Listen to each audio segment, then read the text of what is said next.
بسم اللہ الرحمن الرحیم۔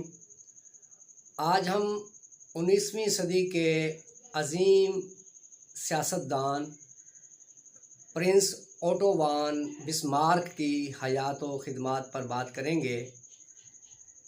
اوٹو وان بسمارک 1815 میں جرمنی کے ایک ریاست پروشیا میں پیدا ہوا، اور یہی وہ سال تھا جب جرمنی کی 38 ریاستوں کو متحد کرنے کی ایک تحریک شروع ہوئی۔ یعنی 38 ریاستیں تھیں جو جرمن کی ریاستیں تھیں، جہاں پہ جرمن نسل کے لوگ آباد تھے، لیکن یہ سب ریاستیں بکھری ہوئی تھیں اور کسی ایک یعنی پلیٹ فارم پر نہیں تھیں، متحد نہیں تھیں۔ تو 1815 میں ہی ایک تحریک شروع ہوئی جس کا مقصد تھا ان 38 ریاستوں کو اکٹھا کر کے جرمنی کی حکومت کے متحد کرنا۔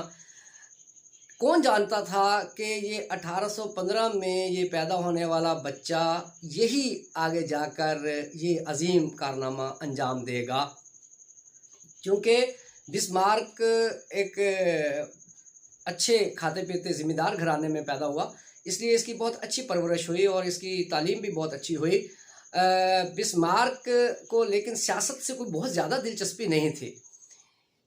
1859 میں اس کو روس میں سفیر مقرر کیا گیا، تو جو ہے وہ اس کی صلاحیتیں نکھر کے سامنے آئیں اور اس نے روس کے ساتھ جرمنی کی بہت ہی اچھی دوستی کر دی اور آپس میں روس اور جرمنی کے معاہدے ہو گئے۔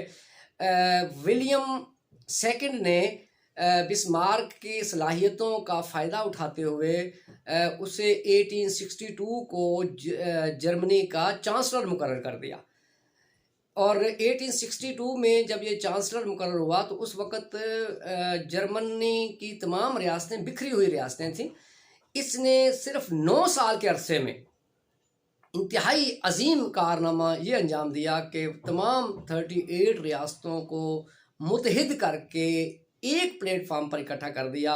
اس نے جرمن قومیت کی بنیاد پر ان کو اکٹھا کیا، اور 1871 میں یہ تمام ریاستیں جو ہیں یہ متحد ہو گئیں اور انہوں نے بڑی طاقتور یہ جرمن بن گئے۔ اور یہ کہا جاتا ہے کہ یہ اپنی جو اس کی ریاست تھی پروشیا سے یہ تعلق تھا، تو یہ اس نے گویا کہ پروشیا کو جرمنی میں ضم نہیں کیا بلکہ جرمنی کو پروشیا میں ضم کر دیا، اور تمام ریاستیں جو ہیں وہ اکٹھی ہو گئیں اور جرمنی نے بہت زیادہ ترقی کرنا شروع کی۔ بسمارک نے اپنی دور حکومت کے دوران داخلی طور پر 2 قسم کے لوگوں کے ساتھ اس نے بڑی سختی برتی۔ یہ سمجھتا تھا کہ جو کیتھولک لوگ ہیں، کیتھولک جو عیسائی ہیں، یہ جرمنی کے وفادار نہیں ہیں، کیونکہ ان کی تمام ہمدردیاں جو ہے وہ جو ہے پوپ آف روم اس کے ساتھ ہیں۔ تو وہ یہ کہا کرتا تھا کہ یہ یہاں کے کیتھولک جو ہیں وہ پوپ کے وفادار ہیں، پوپ آف روم کے، لیکن جرمنی کے وفادار نہیں ہیں۔ تو یہ ان کو بلیک انٹرنیشنلز کہا کرتا تھا جرمنی کے کیتھولکس کو، اور اس نے بڑی سختی کے ساتھ ان کو دبا کے رکھا۔ ان کو جو ہے وہ خود اس نے مذہبی حوالے سے جتنی آزادی اس نے خود دی اتنی ہی آزادی ان کو ملی، یعنی ان کو مذہبی طور پہ اس نے حکومت کے انڈر کر دیا اور پابند رکھا۔ اسی طرح جو سوشلسٹ تھے یہ ان سے بھی بہت نفرت کرتا تھا اور کہتا تھا کہ سوشلسٹ جو ہے یہ ایک بین الاقوامی حکومت کی خواہش کرتے ہیں، اس طرح یہ جرمنی کی سالمیت کے یہ بات خلاف ہے، اور یہ ان کو ریڈ انٹرنیشنلز کہا کرتا تھا۔ تو اس نے اس طرح بلیک انٹرنیشنلز اور ریڈ انٹرنیشنلز یعنی کیتھولکس اور پروٹیسٹنٹس کے خلاف اس نے جو تھے کیتھولک اور جو تھے سوشلسٹ، ان کے خلاف اس نے بہت سخت کارروائیاں کی اور ان کو جو ہے وہ ہمیشہ کنٹرول میں رکھا۔ اس نے بین الاقوامی سطح پر بڑی کامیابیاں حاصل کیں، خارجہ پالیسی اس کی بہت کامیاب تھی۔ کہا جاتا ہے کہ اس دور کی جتنی سیاست تھی ساری کی ساری بسمارک کے گرد ہی گھومتی تھی۔ بسمارک جو فیصلہ کر لیتا تھا وہی گویا کہ پورے یورپ کا فیصلہ ہوتا تھا۔ ولیم سیکنڈ جو ہے جو جرمنی کا بادشاہ تھا وہ کہا کرتا تھا کہ یہ بسمارک ایک ایسا مداری ہے جو ایک وقت میں 5 گیندوں کے ساتھ کھیل سکتا ہے، اور اس میں سے کم از کم 2 بالز جو ہیں وہ ہوا میں ہوتی ہیں۔ اس کا کہنے کا مقصد یہ تھا کہ 5 گیندوں سے مراد اس وقت کی 5 بڑی یورپی طاقتیں تھیں، جن میں فرانس، روس، برطانیہ، اٹلی اور آسٹریا۔ تو اس نے ان 5 کی 5 ریاستوں کو جو ہے وہ اپنا دوست بھی بنا کے رکھا۔ جب اس نے فرانس کے علاقے، فرانس کی 2 ریاستیں جو تھیں جس میں جرمن بھی لوگ تھے اور فرانسیسی لوگ بھی آباد تھے، تو اس نے جو وہ ریاستیں تھیں ایلسک اور لورین، اس نے ایلسک اور لورین دونوں ریاستوں پر قبضہ کر لیا اور ان کو جرمنی کے ساتھ جو ہے وہ ملا دیا۔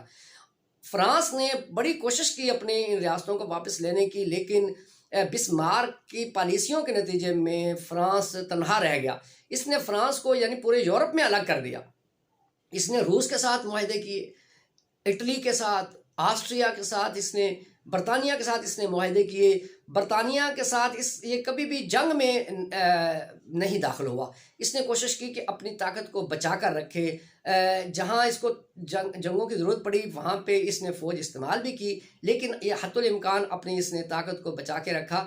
اس کا بیٹا ہربرٹ تھا، ہربرٹ بسمارک، اس نے اس کو اپنے بیٹے کو بھی جو ہے وہ خارجہ امور کی بڑی جو ہے وہ علم دیا، اور اس کو جو ہے وہ برطانیہ میں سفیر بنا کر بھیجا، اور برطانیہ کے ساتھ وہ جو ایک ایگریمنٹ سائن کرنا چاہتا تھا، لیکن جب برطانیہ نے ایگریمنٹ سائن نہیں کیا تو بسمارک نے پہ یہ الزام تھا کہ وہ برطانیہ کے ساتھ جنگ شروع کرنا چاہ رہا ہے۔ تو بسمارک نے کہا کہ no reason of war between land rat and water rat, کہ جو زمینی چوہا ہے اور جو سمندری چوہا ہے، پانی والا چوہا، ان کے درمیان جنگ ہو ہی نہیں سکتی، کوئی وجہ نہیں کہ ان کے درمیان جنگ ہو۔ یعنی وہ یہ کہنا چاہ رہا تھا کہ برطانیہ ایک بحری طاقت ہے، جبکہ جرمنی ایک جو ہے وہ زمینی طاقت ہے۔ ہمیں ضرورت ہی نہیں ہے کہ ہم برطانیہ کے مقابلے میں جو ہے وہ لے کر آئیں، بحری فوج بنائیں۔ تو اس نے روس کے ساتھ اچھے معاہدے کیے، آسٹریا کے ساتھ اس نے نوآبادیاتی سسٹم بھی چلایا، اور اس نے تجارتی کمپنیاں بھی بنائیں، اور افریقہ کے علاقوں میں اس نے بہت ہی زیادہ کامیابیاں حاصل کیں، اور افریقی علاقوں کو اس نے اپنی نوآبادیات بنا لیا، چونکہ یہ اپنے وسائل میں اضافہ کرنا چاہتا تھا۔ 1888 میں جب ولیم کی وفات ہو گئی تو اس کا بیٹا جب بنا، ولیم سیکنڈ جو تھا، جب وہ حکمران بنا تو وہ نوجوان تھا، اس کے بسمارک کے ساتھ اختلافات پیدا ہو گئے، ولیم سیکنڈ کے اختلافات پیدا ہو گئے، اور وہ یہ چاہتا تھا کہ تمام اختیارات میرے ہاتھ میں رہیں۔ اس طرح بسمارک کا زوال شروع ہو گیا۔ بسمارک یہ سمجھتا تھا کہ میں چونکہ فاؤنڈر آف نیو جرمنی ہوں، اور اسے آئرن مین آف جرمنی بھی کہا جاتا تھا، یہ سمجھتا تھا کہ میں نے جرمنز پہ بہت زیادہ احسانات کیے ہیں، جرمن قوم جو ہے وہ ہمیشہ میرا ساتھ دے گی۔ یہ اپنے اقتدار کو پھیلا کر اپنے بیٹے کو بھی اس کا حصہ دار بنانا چاہتا تھا۔ اس نے اپنے بیٹے کو وزارت خارجہ کے امور سکھائے، اسے امور خارجہ کا سیکٹری بنایا، لیکن ہربرٹ کی کچھ پالیسیاں عوام کو پسند نہ تھیں۔ وہ بسمارک کی تو عزت کرتے تھے، لیکن وہ یہ نہیں چاہتے تھے کہ ہربرٹ بھی بسمارک کی طرح ہم پر جو ہے وہ اپنی پالیسیاں مسلط کرے۔ تو اس طرح کہیں کسی حد تک ہربرٹ جو اس کا بیٹا تھا، اس کی پالیسیاں اور اس کے اقدامات بھی بسمارک کے زوال کا سبب بنے۔